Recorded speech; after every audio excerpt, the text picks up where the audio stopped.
ايس كوفي ليمون نعناع، ترند الصيف الجديد اللي ولادنا رايحين جايين يعملوه. تعالى اوريكي ازاي تعملي كمية كبيرة من كريمة القهوة ومركز الليمون ومركز النعناع عشان ترحمي خلاطك الغلبان من ايدين العيال اللي هاريينه للنهار. وعشان اعمل كريمة القهوة بضيف كميات متساوية من القهوة سريعة الذوبان والسكر والمية الفترة لمضرب البيض، واضربهم لحد ما يتحولوا معايا لكريمة لونها فاتح بالشكل ده. وهنا اقدر احفظها في علبة في الفريزر، وكل ما احتاج اعمل ايس كوفي بحط صوص شوكولاتة على جدار الكوباية وانزل بتلج وحليب ساقع ومعلقة من كريمة الكابتشينو اللي تجنن دي. وممكن كمان نستبدل الكوباية الازاز بكوباية بلاستيك طرية زي دي، هوريكم في الاخر انا اخترتها بلاستيك طرية ليه. هندهن جدار الكوباية بالشوكولاتة الصلبة المتسيحة على حمام بخار ونحطها في الفريزر كام دقيقة بس، وبعدين ننزل بالتلج والحليب وفوم القهوة اللي بعمله بنفس طريقة كريمة القهوة اللي فاتت، لكن بضربه في الشيكر او الخلاط فيطلع فومي مش كريمي زي ما انتوا شايفين كده. الهدف بقى من الكوباية البلاستيك الطرية ان ولادنا يضغطوا عليها كده اهو، فتقوم الشوكولاتة تتكسر جوه الحليب وتدوب وتدي طعم الموكا اللذيذ ده، غير ان لحظة التكسير دي ممتعة قوي لي انا شخصيا مش للولاد بس.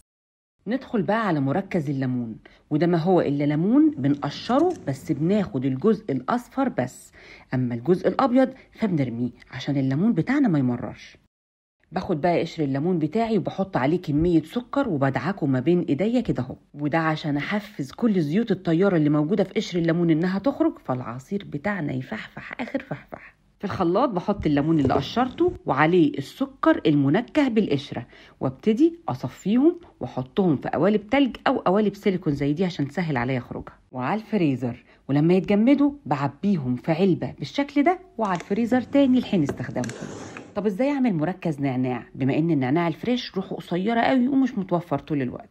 هاتي كميه سكر، المهم ان يكون نصها ميه، ارفعيهم على النار لحد ما السكر يدوب بس، وبعد كده قومي نازله عليهم بنص معلقه صغيره من ملح الليمون او عصره نص ليمونه، وبعدين هننزل بورق النعناع ونسيبه يغلي على نار هاديه جدا لحد ما نستخرج كل الزيوت العطريه الحلوه اللي فيه، وبعد ما اصفيه بضيف له كام نقطه من لون غذائي اخضر، وبس كده يا ستي بقى جاهز عندك احلى سيرب نعناع. طب تيجي نعمل احلى ليمون نعناع على طريقتي؟ كوبايه ودعكي بقها بنص ليمونه او اي فاكهه عندك وغمسيها في السكر او في الجيلي، على فكره الجيلي احلى من السكر بكتير. ضيفي مكعب من التلج اللي نفسي قوي نعمم ثقافه تزويده ببذور الشيا المنقوعه عشان نستفيد بفوائدها الجباره، وننكهه بجنزبيل وليمون ونعناع او اي فاكهه بنحبها. انتي عارفه ان مكعب التلج ده لما بضيفه بس الميه، مجرد ميه، بيبقى احلى حاجه تنعش الجسم كده في ايام الدايت الحزينه؟ المهم ناخد بقى مركز الليمون ونضيفه للكوبايه مع شويه ميه ساقعه ومركز النعناع، نقلب ونستمتع باحلى واسرع كوبايه ليمون نعناع تنعش كل الحواس في ايام الصيف الطويل. ومما هو جدير بالذكر بقى اننا ممكن قوي نستبدل الميه باي مشروب غازي ابيض، وبكده يبقى عملنا موهيتو، وممكن كمان نضيف سكوب ايس كريم يبقى عندنا اجمل ايس كريم صودا. وانا شرحت طريقتهم وكل تفاصيلهم في فيديو قبل كده. وعايزه اقول برضو اننا ممكن نعمل احلى بونبوني ومصاصه من مركز النعناع ده لو عملناه نفس معامله سيرب الكركديه اللي قدمته لكم قبل كده، وده عن طريق اننا نرفعه على النار لحد ما يتكثف ويتشكل عندنا كوره صلبه بتقرش زي كده، ونعبيه بقى في قوالب سيليكون او حتى نحط له خله من بتوع السنان بالشكل ده عشان يتحول لمصاص.